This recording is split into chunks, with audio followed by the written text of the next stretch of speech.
My dear student, इससे पहले हम समझ चुके हैं कि अपवर्तन किसे कहते हैं। आज हम समझेंगे कि अपवर्तन का नियम क्या है। तो अपवर्तन का नियम समझने से पहले हम समझें कि अंतरा पृष्ठ किसे कहते हैं। अंतरा पृष्ठ ऐसा पृष्ठ होता है जिसके एक साइड में दूसरा माध्यम और दूसरे साइड में दूसरा माध्यम। जैसे ये लाइन हमने खींच दिया, एक इसको तल मान लें इस तरह से, तो ऊपर कोई अलग माध्यम हो, नीचे कोई अलग माध्यम हो, तो इसको बोलेंगे अंतरा पृष्ठ। जैसे हमने लिखा है कि ऊपर विरल माध्यम है, नीचे सघन माध्यम है, तो ये एक अंतरा पृष्ठ है। तो इसमें कहेंगे अगर हम कि यह एक आपतित किरण है, ये आपकी आपतित किरण हो गई, और इस पर एक अभिलंब ड्रा किया जाए। अभिलंब माने कि इस पर लंब, अभिलंब हो गया।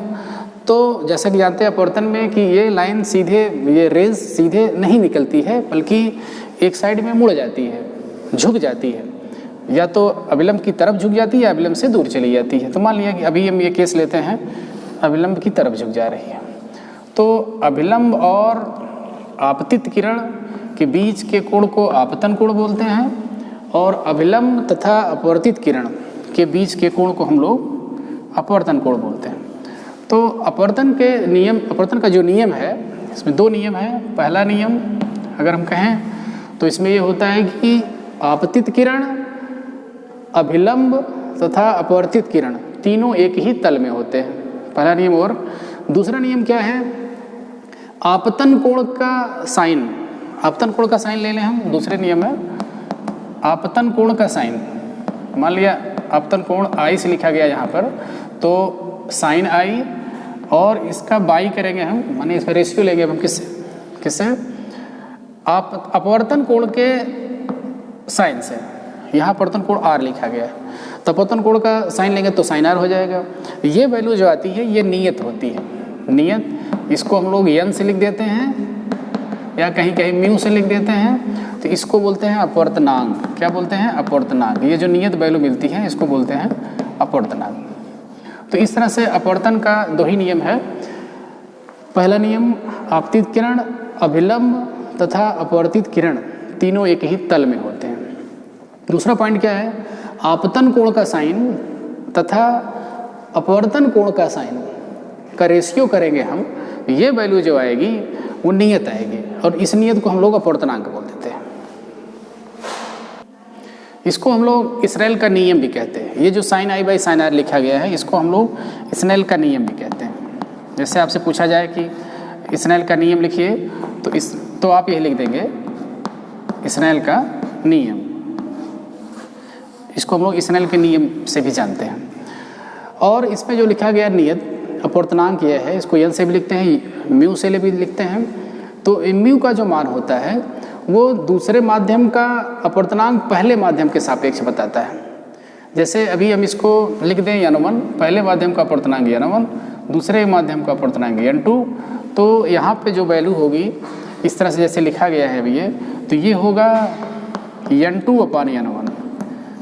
ऐसे भी लिख सकते हैं, या हम इसको कहेंगे कि 1n2 पढ़ लेते हैं, मीन्स दूसरे माध्यम का अपवर्तनांक पहले माध्यम के सापेक्ष। अगर इसमें हम देखें कि उत्क्रमणीयता का सिद्धांत, इसी में पढ़ लेते हैं, थोड़ा सा जान लें। उत्क्रमणीयता के सिद्धांत में ये होता है कि रेज जैसे एक माध्यम से एंट्री करके दूसरे माध्यम में जा रही है, तो अगर हम जस्ट अपोजिट देखें इसको कि इस माध्यम से रेज को एंट्री करें तो सेम पाथ को फॉलो करेंगे। इसको बोलते हैं उत्क्रमणीयता का सिद्धांत। क्या बोलते हैं? उत्क्रमणीयता का सिद्धांत। तो इस तरह से ये अपवर्तन का नियम हम समझ लेते हैं। अगला पॉइंट समझे इसमें हम अगर कि अगर प्रकाश की किरण विरल माध्यम से सघन माध्यम में जाती है, तो यहाँ पे देखेंगे हम sine I by sine R is equal to, लिखेंगे हम लोग n2 बाई n1, दूसरे माध्यम का अपवर्तनांक पहले माध्यम के सापेक्ष। चूँकि ये सघन माध्यम दूसरा माध्यम है तो n2 ज़्यादा होगा, n2 ग्रेटर होगा n1 से। तो इस केस में हम देखेंगे कि साइन आई ग्रेटर होगा साइन आर से। कैसे?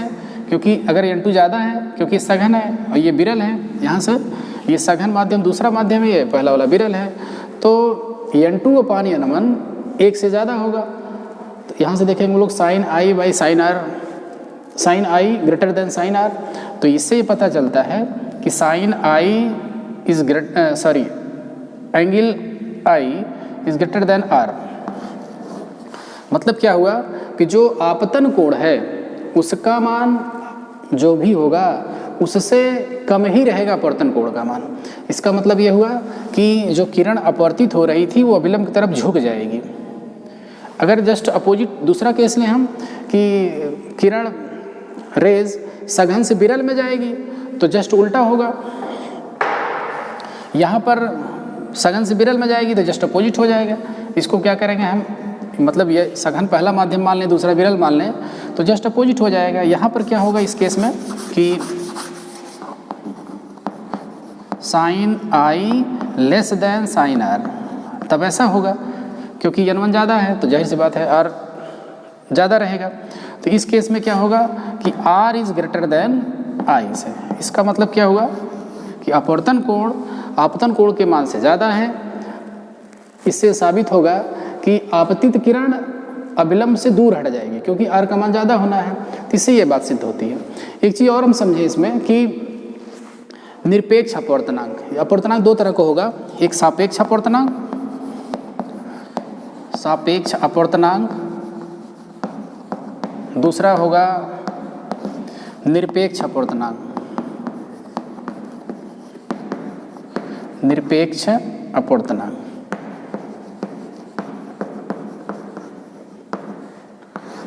अपवर्तनांक को हम लोग रिफ्रैक्टिव इंडेक्स बोलते हैं, सापेक्ष अपवर्तनांक को रिलेटिव रिफ्रैक्टिव इंडेक्स बोलते हैं और जो निरपेक्ष अपवर्तनांक है ये एब्सोल्यूट रिफ्रैक्टिव इंडेक्स बोलते हैं हम लोग। इसमें देखेंगे अपवर्तनांक को बताने के लिए हमको कम से कम दो माध्यम चाहिए।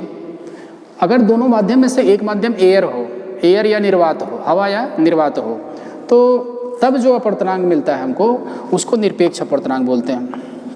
लेकिन अगर एयर माने हवा या निर्वात न हो तो उस समय जो दो माध्यमों के अपवर्तनांक को हम लोग तुलना करते हैं तो वहाँ पर जो अपवर्तनांक बात करते हैं हम लोग उसको बोलते हैं सापेक्ष सापेक्ष अपवर्तनांक। इसका मतलब क्या हुआ कि अगर एयर है या निर्वात है दोनों में से एक माध्यम तो निरपेक्ष अपवर्तनांक, और इसके अलावा कोई दो माध्यम हो उनकी आपस में तुलना करते हैं तो उसको बोलते हैं हम लोग सापेक्ष अपवर्तनांक।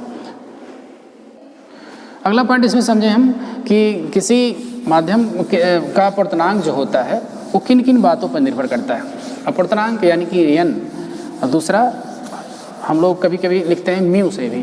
तो अपवर्तनांक जो है वो किन किन बातों पर निर्भर करता है। पहला, अपवर्तनांक माध्यम की प्रकृति पर निर्भर करता है, माध्यम की प्रकृति पर, माध्यम की प्रकृति पर निर्भर करता है। दूसरा इस बात पर निर्भर करता है कि जो रेज है कि मतलब जो लाइट इंसिडेंट कर रही है उसका तरंग दैर्घ्य क्या है, क्योंकि हम लोग जानते हैं कि सभी प्रकाश का अलग अलग तरंग दैर्घ्य होता है। अगर वो जैसे आप बैनिया पिनारा जानते हैं, कई कलर सूर्य के प्रकाश में 7 कलर होते हैं जो, तो अलग अलग कलर का अलग अलग तरंग दैर्घ्य होता है। तो उन तरंग दैर्घ्य पर भी निर्भर करता है कि अपवर्तनांक क्या होगा, तरंग दैर्घ्य पर। तीसरा पॉइंट अगर देखें हम तो माध्यम के ताप पर भी निर्भर करता है। और एक पॉइंट और लगे हाथ हम समझ लें कि जो अपवर्तनांक है वो दो राशियों की निष्पत्ति है। जैसे भी लिखे हम लोग sine I by sine R, तो यहाँ पर देखिए दो चीज़ों का अनुपात है, बाद में देखेंगे हम वेग का अनुपात होता है ये। तो जब समान प्रकार की राशियों का अनुपात जहाँ पर मिले हम तो वहाँ पर कोई मात्रक नहीं होता, तो हम कहेंगे ये मात्रक विहीन है। तो अपवर्तनांक कोई मात्रक नहीं होता, मात्रक नहीं होता। तो हम कहेंगे कि जो अपवर्तनांक है रिफ्रैक्टिव इंडेक्स, इसको ये मात्रक विहीन राशि है, ये मात्रक विहीन राशि है। फिर से एक बार समझें हम कि लॉज ऑफ रिफ्रैक्शन क्या है।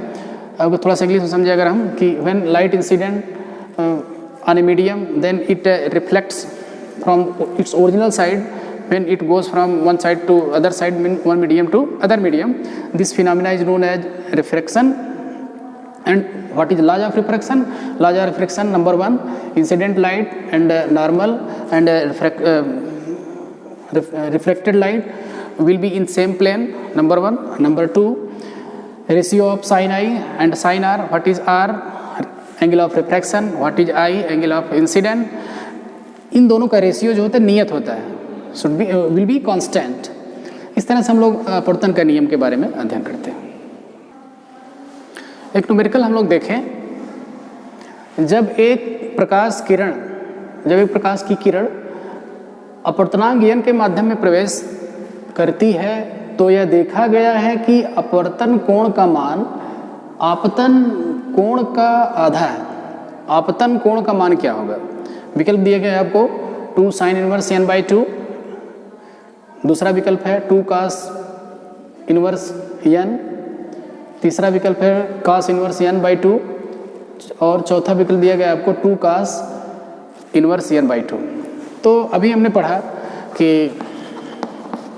आइए देखते हैं इसका सलूशन। अभी हमने पढ़ा कि जो अपवर्तनांक n होता है वो sin i by sin r के होता है, जिसको कि स्नेल के नियम से हम जानते हैं। तो प्रश्न के अनुसार प्रश्न में क्या दिया गया है? दिया क्या है हमको कि r का मान, अपवर्तन कोण का मान आपतन कोण के मान का आधा है, तो ये i/2 r equal to i/2 दिया गया है। तो यहाँ से रखें अगर हम n equal to sine i by sine r, तो r की जगह पर हम लिख सकते हैं i/2 लिख लिए। और इसको अगला स्टेप इसमें देखें अगर हम साइन 2 थीटा इक्वल टू होता है 2 sin theta into cos theta, तो यहाँ पर क्या होगा, यहाँ 2 तो है नहीं, तब भी हमको इसको सॉल्व करना है। तो साइन 2 थीटा नहीं लिखा गया है तो कोई बात नहीं है, तो हम क्या करेंगे यहाँ पर 2 sin i/2 into cos i/2। अगर यही 2 होता तो i हो जाता, यहाँ पर नहीं है तो कोई बात नहीं है। अब नेक्स्ट देखेंगे हम साइन i/2। अब देखेंगे साइन i/2 ये कैंसिल हो जाएगा, तो क्या मिलेगा 2 cos i/2। तो यहाँ से सॉल्व करके देखेंगे अगर हम, तो ये हो जाएगा n/2, ये हो जाएगा cos i/2। यहाँ से देखेंगे अगर तो ये कोण है तो n/2 हो गया, तो यहाँ से लिखेंगे हम लोग कि i/2 equal to cos inverse n/2। ये 2 बचा रह गया यहाँ पे, तो चाहेंगे इसको हम ऊपर लिखें, थोड़ा सा आपको समझने में आपको दिक्कत हो सकती है, क्वेश्चन को मिटा भी सकते हैं हमको लगता है। ये आया हमारा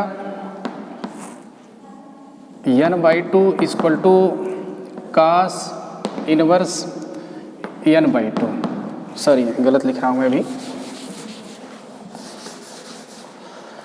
n/2 equal to cos i/2।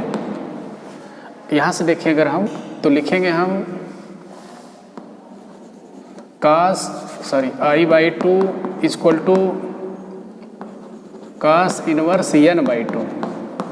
और ये i/2 है तो 2 को यहाँ लिख लें तो कोई दिक्कत नहीं होगी। तो i इक्वल टू आएगा आंसर आपका i equal to 2 cos inverse n/2। तो हमसे आपतन कोण का मान पूछा गया है, तो इसमें विकल्प मिलाएंगे हम। तो देखने से यह है कि विकल्प चौथा वाला सही है कि आपतन कोण का मान 2 cos इनवर्स n/2 होगा। इस तरह से इस पर बेस्ड आप ढेर सारे न्यूमेरिकल कर सकते हैं। कोई समस्या होती है तो आप कांटेक्ट करिए।